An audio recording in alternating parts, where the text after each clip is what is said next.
Hi, my name's Jessica, and thanks for watching today. Before we get started, we wanted to fill you in on our church. Here at Grace, we have a mission and a purpose. Our goal is to help people discover truth, decide on Jesus, demonstrate change, and deploy for others. If you're looking for a church, we would love for you to come and be a part of what God is doing here at Grace.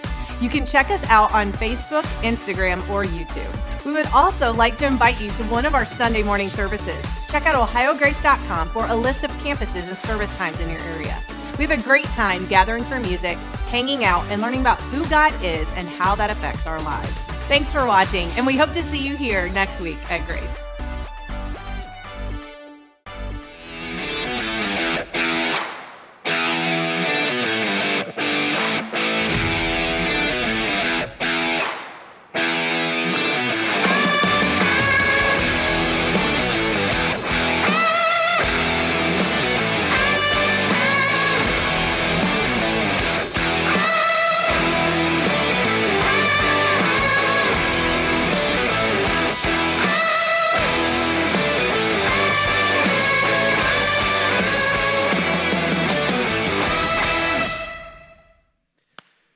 Well, hey, church, glad to see you guys this morning.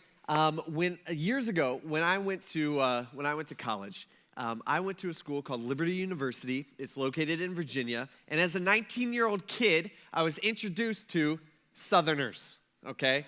And I didn't realize when I went that how much pride Southerners had about the South. And they actually looked down on people like me, who was a northerner, is what they would call me. I'm like, I've never been called a northerner. I guess Ohio's in the north, you know, we don't think about that kind of thing. Sometimes they'd call you a Yankee, all right, which is funny because I'm like, you know, the first time I heard that, the first time I was called a Yankee, I'm like, dude, I hate the Yankees. I'm not the Yankee. I'm a Cleveland guy. You know what I mean? And they're like, no, all of you guys, all y'all is what they would say. All y'all are Yankees up there. And after so much of that, meaning a couple weeks, I found it so annoying that I became like a self-expert on Ohio. You know, I'm like, well, stop. Ohio's not that bad, you know. And it's funny because going to school, I could care less about Ohio. But then at school, I became like an Ohio fanatic, right, because of that. I had to push back. And so I learned all the best things about Ohio. I knew all the things that any Ohioan had ever invented, all right? I knew all the famous people from Ohio. I knew all the records that had been broken in Ohio by whatever it might have been, all right? I knew all the championships that any team in Ohio had ever won. Like, I knew everything. In fact, my buddy, Jeff, who was actually from our church, and it was from the area, we actually went down there together. But we were known as, like, the Ohio guys. And everybody in our dorm and everybody in our classes, like everybody knew, all right, that we were all about the state of Ohio. Now, one of the things that that Liberty did, the school did, which was kind of unique, is each year they had this thing called the Parade of Nations, okay? And what they would do was they would have all the students that were from all the various countries around the world, that they would come and they would dress in their like traditional, you know, garb or whatever that might be, and they would have a flag representing their country, and there would be about 150 or so countries represented here, and they would fill up the basketball arena, which had about 10,000 people in there, and they would parade through the basketball arena, and they would do like a big thing about other nations and missions and diversity and just all that kind of stuff on stage. But in order to get there, they would parade through with their flags and everything else. They're all dressed up in different ways, and they would all go to the stage and be kind of this big old thing. And everybody on campus had to attend. And so Jeff and I, we were kind of joking around one day. We're like, hey, you know what we should do? We should get the Ohio flag, all right? Buckeye Nation needs to be represented, and we should jump in to the parade, and we could wave our flag around and kind of be a big old thing. Now, we were just joking around, or at least I was, but what Jeff started doing from that moment on is he started going around and telling everybody that on the day of the Parade of Nations that Zach was going to jump in with the Ohio flag and do all this stuff. And so the time came where it was like morning of, and he's like, "Are you gonna do it?" And everybody on my hall and everybody in my dorm, and you know, I've had people all over campus that are just like, "Hey, so you're gonna do it? Huh? You're gonna do it? I heard Jeff told me that you were gonna do this, so you know you're gonna do that." And so it was like I was kind of stuck where I'm like, I have to do this.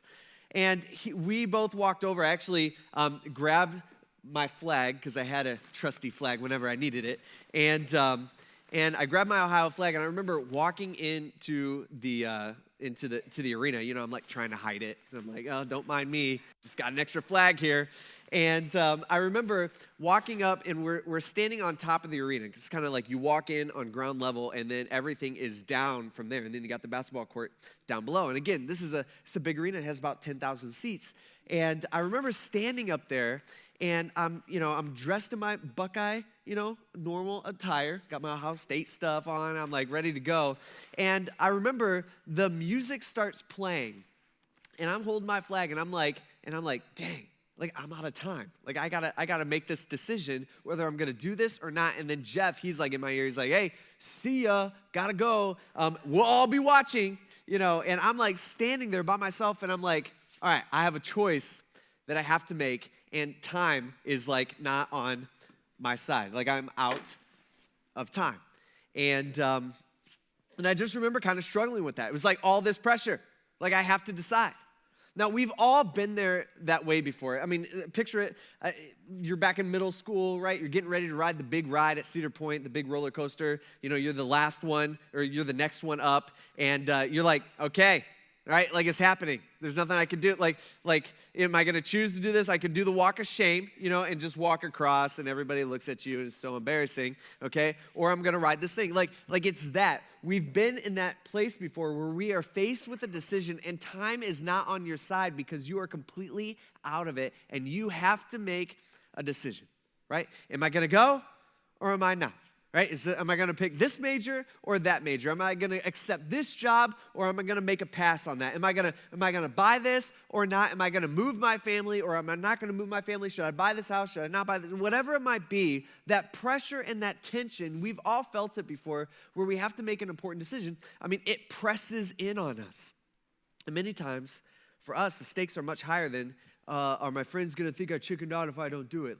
Many times it's way more, the stakes are just so much higher than that, right? Many times it's, am I going to do the right thing, or am I going to do the normal thing? Am I going to do life God's way, or am I going to do it the world's way? Right? Like when my boss wants me to do this thing, or when my professor is completely against God, and my friends are always pulling me in the wrong direction, or we look at our government, we look at our president, we're like, okay, whoever they are, whatever party, it's like, wow, they don't value the same things that I value. Or when we just look at the world that is all around us, we're like, man, the world is just in opposition to the way of life that God has called me to live. The question is, what are we going to choose when we're faced with those choices, and we at that very moment have to decide, right? Today, we're going to be looking at a famous story. I'm kind of excited about it because this is going to be a fun one to go through. And this is a story that maybe you remember back from Sunday school, when your grandma used to drag you to church back when you were a kid. And we're going to look at a great example of three young Jewish guys who, when faced with all kinds of political pressure, and when the world is coming down on them, saying, hey, you need to conform or else, and when they're faced with a choice, in one awkward, tension-filled moment, right, they choose to do what was right over what was popular. And we're going to see this starting off in Daniel chapter 3, verse 1. It says, King Nebuchadnezzar, all right, by the way, we know him by now.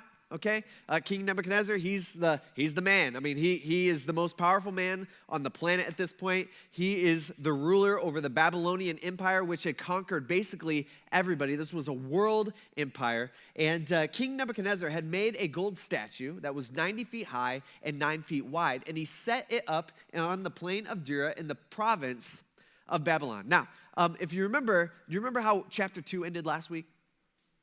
No. Okay, let me refresh you. Okay, I wasn't prepared for this, but we'll do this real quick. All right, Nebuchadnezzar, if you remember, he had some weird dreams. All right, it's like the same weird dream. Okay, there you go. Everybody's like, oh, weird dreams. All right, everybody's in on that. And if you remember, it's this weird dream about a statue that it represents, we found out, the empires that would rise and fall after Nebuchadnezzar lives. And ultimately, if you remember in that dream that he keeps happening, is a rock falls from like this mountain thing, and it smashes into the statue, and the statue comes crumbling down, and it kind of freaks Nebuchadnezzar out. In fact, it really, really, really bothers him. And so Daniel happens to come on the scene, and Daniel, who's a Jewish guy, he's a God follower, he's young. Daniel comes and he says, hey, here's the deal. This is what's happening with this weird dream that you keep having, is that God is giving you a heads up on what is going to happen in the future. And what God is trying to communicate to King Nebuchadnezzar is hey, nations will rise and fall, which, by the way, includes our own nation here today. Nations will rise and fall, but one day God's kingdom will come. And so this message was really to two different kinds of people. The message number one was to Nebuchadnezzar and the Babylonians saying, hey, you're in power now, all right, but there's an expiration date on your power, and you will fall like all kingdoms do. Right? And not only that, but Nebuchadnezzar, you are only in power because God has decided to allow it. And actually, God's the one in control. It's not actually you. And so the response to that should be, you need to acknowledge that God's the man, and that he's in control, and then you need to worship.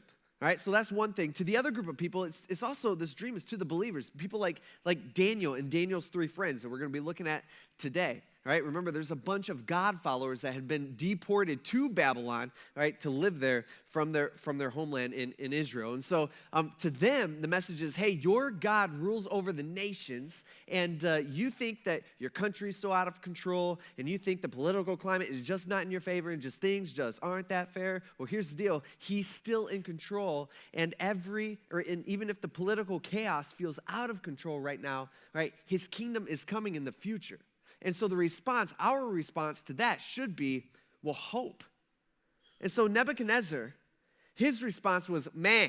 If you remember what he said specifically, he says, your God is indeed the God of gods and the Lord of kings. And so Nebuchadnezzar, he responds well, but only for a little while. Because here, he builds a 9-story statue that was huge. It's completely overlaid with gold, right? And the question is, why? And his reasoning may have been because he is a ruler over a huge and expanding empire, and he might be thinking, hey, as we absorb other nations, what we need to do is we need to get us all on the same page, like religiously. And so he was totally cool with all of us, with his whole country, like worshiping all these other gods and different gods. But in his mind, it may have been, hey, let's have one God in common. And ultimately, this God, and this statue specifically, right, it pointed back to Nebuchadnezzar's power and his greatness. What his thinking was, right, I'll create a God who believes everything that I believe.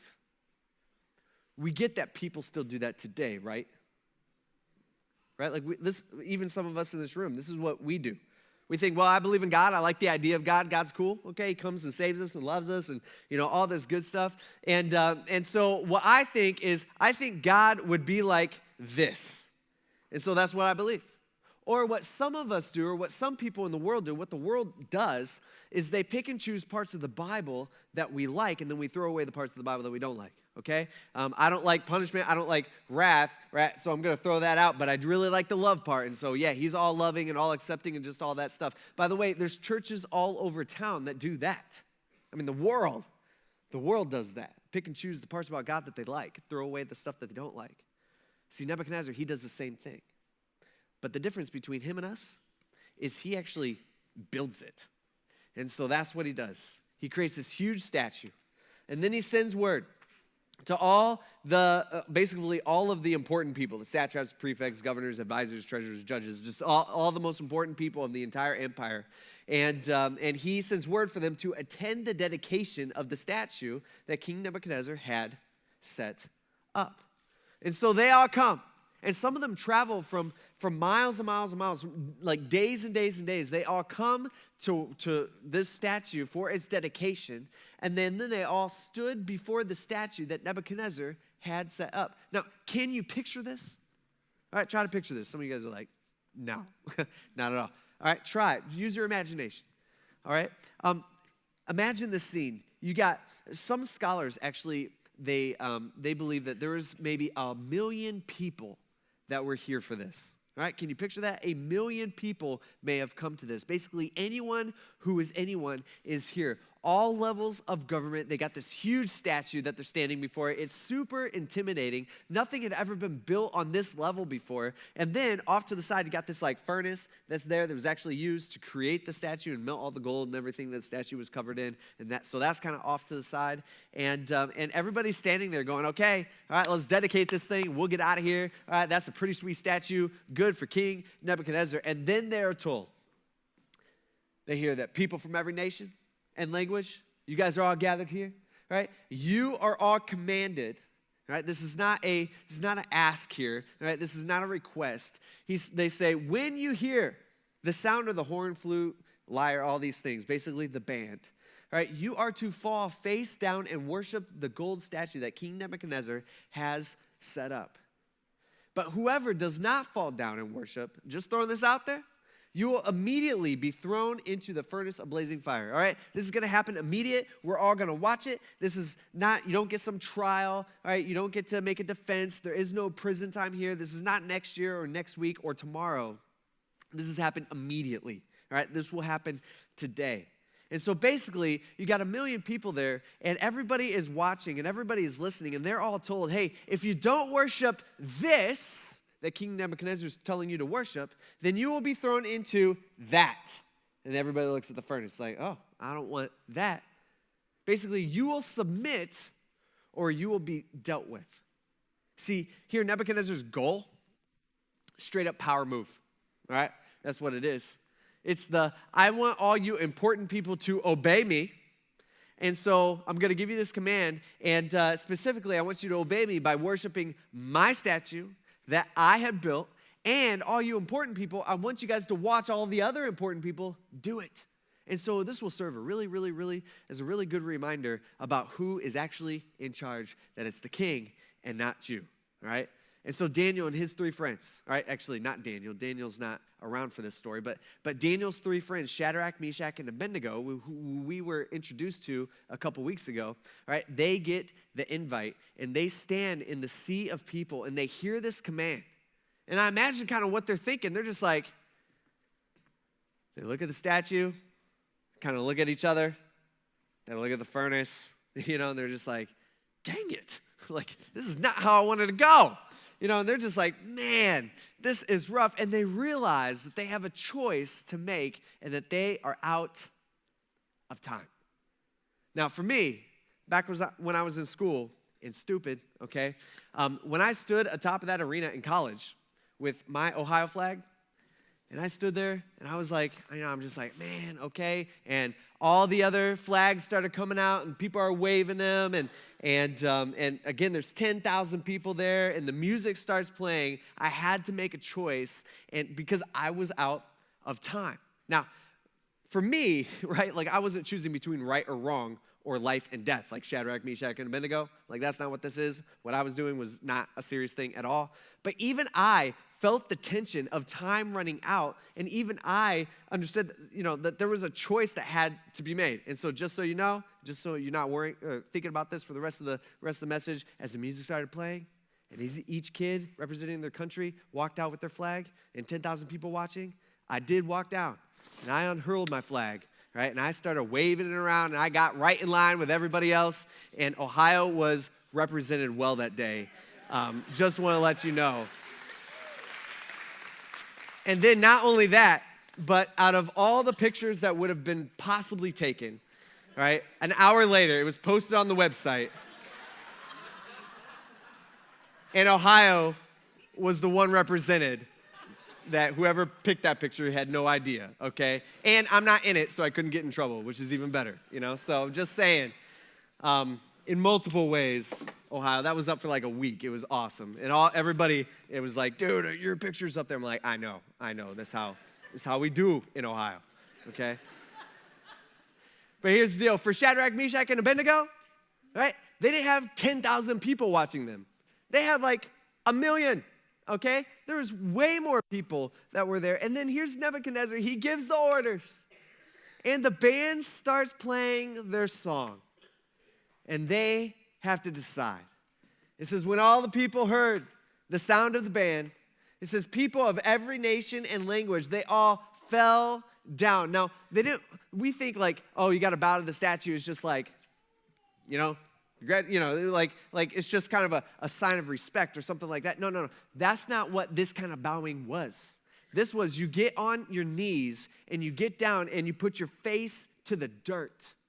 That's the kind of bowing that this is. And everybody does it. 1 million people, if you could picture this, 1 million people get down on their knees and they all kiss the ground and they worship the gold statue that King Nebuchadnezzar had set up.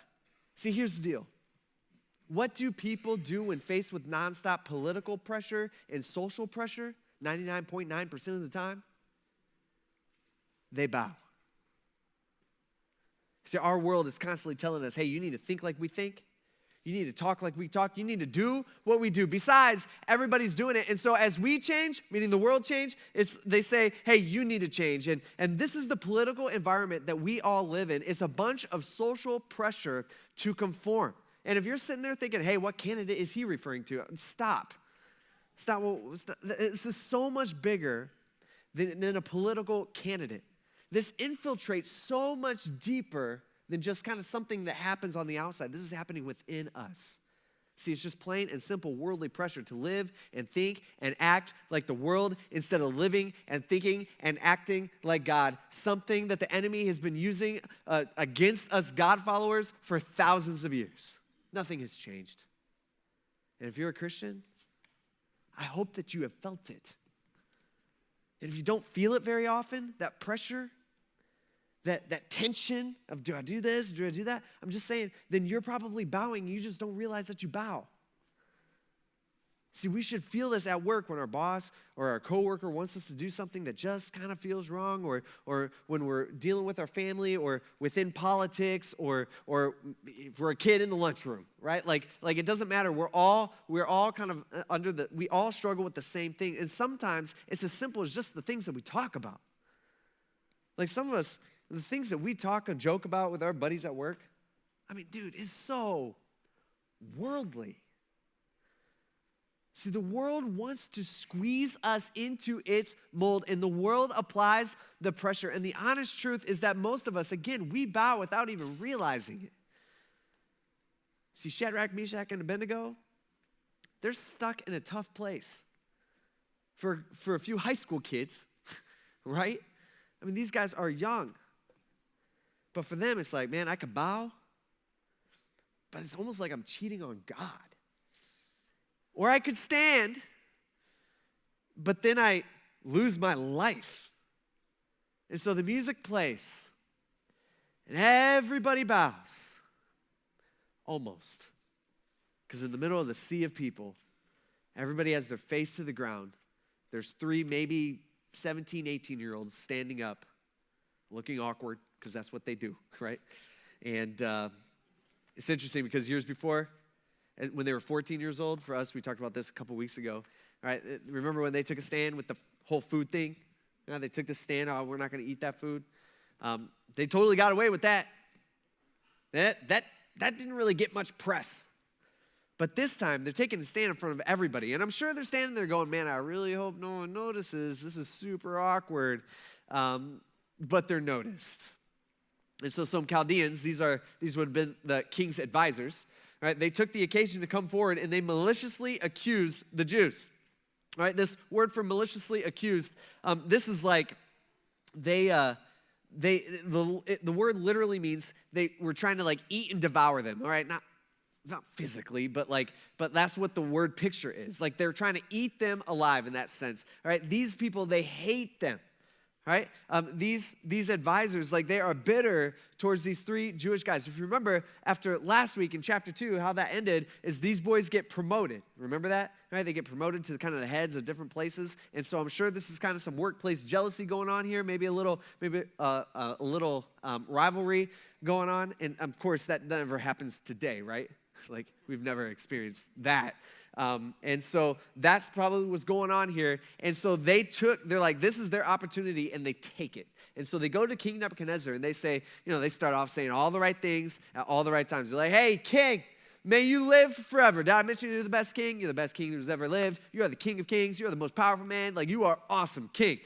And so you, king, just to remind you, right? Like you issued that decree that everyone who hears the sound of the band, that they have to fall down and worship the golden statue. And King Nebuchadnezzar is like, yep, pretty good decree, right? That's a pretty good idea. That was my idea, all mine. All right, pretty awesome. How do you like my statue? It's pretty sweet looking. And they're like, we love the statue, but you also remember the part of the decree that said whoever does not fall down and worship, that they'll be thrown into a furnace of blazing fire. Pretty big deal. Nebuchadnezzar's like, yeah, that was my idea too. Pretty good one, huh? And here he says, well, there's some Jews who, I hate to break this to you, king, but you actually appointed them to manage the province of Babylon. What were their names again? I can't remember their names. It was Shadrach, Meshach, and Abednego, okay? Them. And they're like, these men, like I just heard, it's just kind of a rumor going around, not sure. Like these men have ignored you. You're the king, right? Like you, king. They ignored you, and they do not serve your gods or worship the gold statue that you have set up. And when Nebuchadnezzar hears this, he went into a furious rage. He is ticked that somebody would defy his orders. And so he gave orders to bring Shadrach, Meshach, and Abednego in to see him. And so these men were brought before the king. And when they get there, Nebuchadnezzar, he asked him, he's like, okay, all right, let me get this straight. Shadrach, Meshach, and Abednego, is it true? It's almost like he doesn't believe that this could possibly happen. He's got doubts in his mind, like, I don't know if this is true. Like it's almost like he can't believe it. And so he's probably thinking through. He's like, okay, is it true? And they're like, yeah, it's true. And he's like, okay, did you not hear what I said? Or did you not understand? I know you're from like a different country and you speak a different language, although you've been learning our language and you have different customs and stuff. Or did you just forget to bow? Like what's the deal here? He says, is it true that you don't serve my gods or worship the gold statue that I have set up? I'm missing it here. And so here he is. He's having a pretty good day today, right? And Nebuchadnezzar is in a good mood. And so he says, now, if you are ready, right, I'm going to give you a second chance, right? By the way, that never happens, right? That never happens. This was a huge deal. Nebuchadnezzar, I'm just assuming, just by knowing kind of the things that he's doing, I don't think he gave second chances very often. But here he is. And what it shows us is that he must have really liked these guys. Like he really liked them. He appreciated these guys. And so here he gives them a second chance. He says, if you're ready to now, when you hear the sound of the band, all right, what I want you guys to do, am I speaking clearly enough? I want you to fall down and worship the statue that I made, okay? You guys got it? That's all you have to do. And let me just remind you, if you don't worship it, you will immediately be thrown into a furnace of blazing fire, and it's really hot in there, and that's not going to be pleasant. By the way, I know you're doing this because of like your attachment to your God or whoever your God might be, but he's trying to like reason with them, but he's like, guys, think about it. Who is the God who can rescue you from my power? He's like, no one can rescue you. I'm in charge. I do what I want to do. I'm the most powerful man on earth, right? This is all I need you to do. So for these guys, all right, luckily for them, Nebuchadnezzar happens to be in a good mood for once, and he likes these guys. And he probably likes them because they're hard workers, and he looks around and he's like, man, this nation has thrived under their short-term leadership, and they're young. By the way, can I just point out that we as God followers should be liked by our employees, we should be liked by our employers and our bosses. You get that? Because we're supposed to be different. Like we're supposed to live different. That includes at work, even when we don't like going to work, because we work harder and we do a better job. And we don't get caught up in all the drama that everybody else gets caught up. And we're supposed to be more friendly. See, when we are a good employee, we are appreciated by our employer. And so Nebuchadnezzar, he's experiencing this. And Nebuchadnezzar's just like, man, I don't want to kill you. You guys are doing a great job. I don't want to take you out, but I need you to get in line. And so apologize, and let's try this again. And here these boys are. They have another decision to make. And so Shadrach, Meshach, and Abednego, they replied to the king. They said, Nebuchadnezzar, we don't need to give you an answer to this question. Basically what this means is they're saying, Nebuchadnezzar, we don't have a defense here. Nebuchadnezzar, we have nothing to say on this matter. Our decision is our decision. By the way, how does a God follower navigate secular culture and political chaos is what we've been looking at for the last couple weeks. Right? How do we do that? What did they do? They worked hard. They got educated. They got jobs. Right? They changed their names. They learned the language. They learned the culture. These guys were invested in their city. Right? They wanted what was best for their country, even if it didn't feel like their country. But they refused to shift allegiance from God to Nebuchadnezzar's God. And in doing that, they don't go on strike. I just want to point out, they don't stop doing their work. They don't whine. They don't complain about their bosses or the politicians or their leaders. See, Nebuchadnezzar, you got to remember, put this into context. Nebuchadnezzar was their enemy. Right? Nebuchadnezzar's the dude that had them kidnapped from their home. And as a middle school kid, he took everything from them. Yet they want what's best for Nebuchadnezzar and the foreign nation that they were living in. See, their attitude here is, I will politely say no, and I'll take my consequences. Why can't we think this way? Why can't we think this way? It's like these teenage kids, they have a better understanding of how God wants us to live in a world or in a nation that's completely opposing him than we do. See, these guys, they will not bow down. They are firm about that, but they also will not whine and complain about how unfair the world is towards them. They don't do it. And they look at the king and they say, here's the deal. If the God that we serve exists, then he can rescue us from the furnace of blazing fire, and he can rescue us from the power from even you, the king. All right, he could do it, but even if he does not rescue us, he doesn't have to. We want you as king to know that we will not serve your gods, and we will not worship the golden statue that you have set up. They're like, hey, you asked the question about what God can rescue us from that furnace over there. I just want to throw this out there, is that we know that the real God can. We know that he is completely able, but even if he doesn't, that won't be because of his inability to save us. All right, maybe this is just his plan. Maybe this is what he wants. See, they have the confidence in God, but they don't assume that they know what God will do, which is a really good place to be in. And so when Nebuchadnezzar hears this, he was filled with rage. I mean, he is mad. This is, by the way, Nebuchadnezzar losing control. And the expression on his face completely changed towards Shadrach, Meshach, and Abednego, meaning his face went from like he's trying to kind of plead with them, and now he is so angry. And he gave orders to heat the furnace 7 times more than was customary, meaning he's just telling them, hey, make the furnace as hot as you possibly can make it. And so then he commanded some of the best soldiers in his army to tie up Shadrach, Meshach, and Abednego and throw them into the furnace of blazing fire. And so these men in their clothes, right, they were tied up and they were thrown into the furnace of blazing fire. And since the king's command was so urgent, the furnace was so extremely hot, the raging flames actually killed those men who carried Shadrach, Meshach, and Abednego up and threw them in. And so these 3 men, Shadrach, Meshach, and Abednego, they fell bound, they're tied by ropes into the furnace of blazing fire.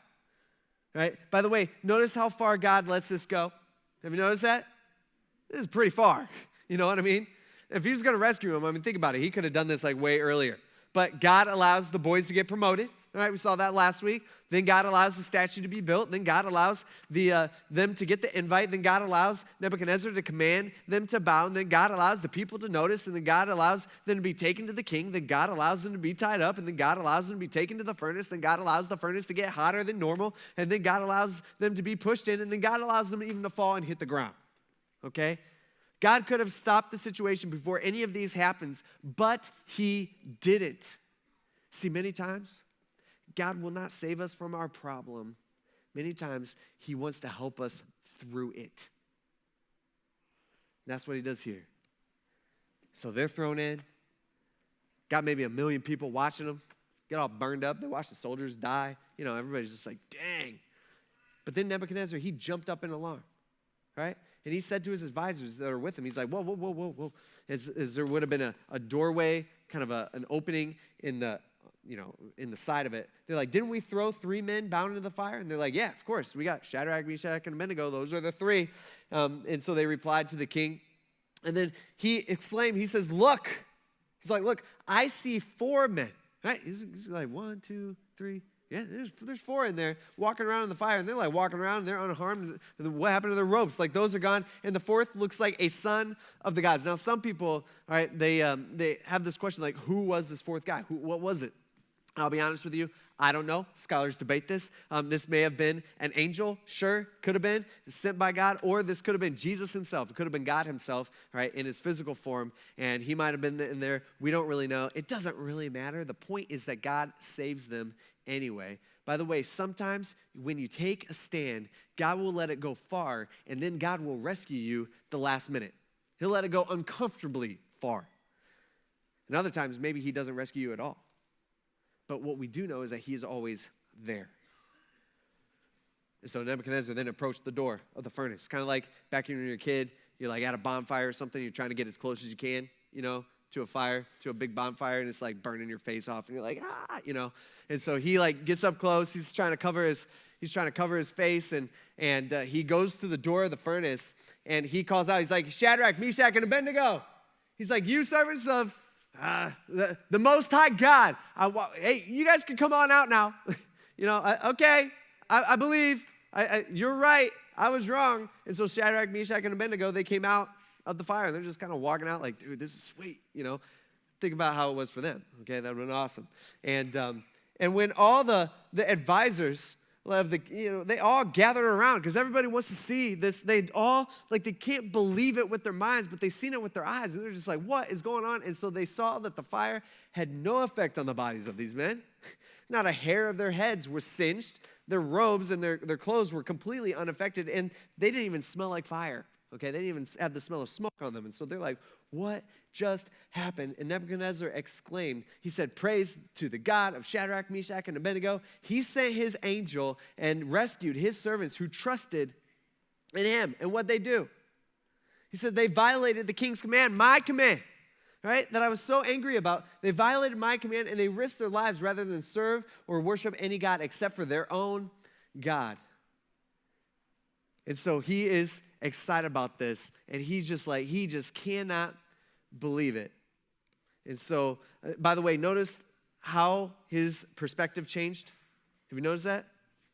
Completely different. Just minutes before, he's like, what God can rescue you from me? I'm the one in charge. Like, I am God to you. And now he's just like, wow, praise this God, all right? This God's crazy. Like, this God is so powerful. Like, that's what he's saying. It says, therefore, he says, I issue a decree. He was really big on these issuing decrees real quick. He didn't really think much about, he was kind of in the habit of not thinking about his decrees before he issued them. And so he issues this decree. He says that if any people or nation or language or anybody who says anything offensive against the God of Shadrach, Meshach, and Abednego, he says they will be torn limb for limb and his house will become a garbage dump. I don't really think that this is what God was going for here, okay? But he'll use it. Nebuchadnezzar, he's trying, right? I mean, he's trying. He's way off, but he's still trying, right? Actually, I think what he's trying to do here is he's more trying to appease God. Like, okay, God, all right, Jewish God, I believe now, okay?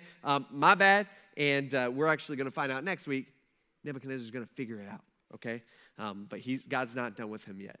And so he says, for there is no other God who is able to deliver like this. Like, no way. And then the king rewarded Shadrach, Meshach, and Abednego in the province of Babylon. So, question. How does a God follower navigate secular culture and political chaos? How do I live in a world that is in constant opposition to the God that I serve? See, for the Christian, the answer is plain and simple. Well, we do life God's way. We choose to do life God's way, even when it's inconvenient, and even when it doesn't make sense to the people around us. See, as God followers, when it's needed, okay, that's a key component. When it's needed, we take a stand. We don't take a stand over a bunch of stupid stuff. It's not worth it. That just causes division and causes fights. but we take a stand when it's needed, and not in anger, and not in yelling, and not in screaming, and not in angry Facebook posts. We politely say no. And then we take our consequences. And then we take the hits that come without whining and without complaining. And as a believer and a God follower, we're good with that because we know that he's with us. See, here's the deal, right? Let's focus in. God may save us out of the fire, or God may send us into the fire to die well. But either way, we win because he wins. And you don't want to know a secret? Right? Here's the deal. When we do this, right, when we stand up for the right things, and when we take the hits and the consequences that come from the world because we stood up for the right thing, and we do that without whining and complaining, guess what? The world will notice. The world notices that kind of stuff. And the people around us will notice, and what we're going to see over the next few weeks is we're going to see that Babylon will change because of the faithfulness of a few believers. Because they took a stand in the moments where they knew that it was right to take a stand. Not based off of all their opinions and what they think or how they lie like this, so I'm not going to, but based on what God wanted for them. And they changed the world. We'll pick up there next week. Let's pray. Lord, we thank you for this story, and it's something that it might be kind of hard for us to identify with because we've never been in a situation like that, but God, it really should make us wonder, like, well, if I were in that situation, what would I do? Would I have the courage to stand for what's right? Would I be able to do that in a polite way, in a kind way? But God, the reality is, probably most of us in this room, we don't even do that on our stupid everyday decisions in our life. We're faced with just a little bit of pressure from the world. We fail then. God, we need your help. We ask that you would help us through this, and we ask that you would help us to take a stand when it's right to take a stand. But we'd also do it with the right attitude and with the right heart. Lord, we thank you for this. But we desperately need your help, especially with what's going on in our world today and in this season. We ask this in Jesus' name. Amen. For this next song, Thanks for watching, and we hope to see you here next week at Grace.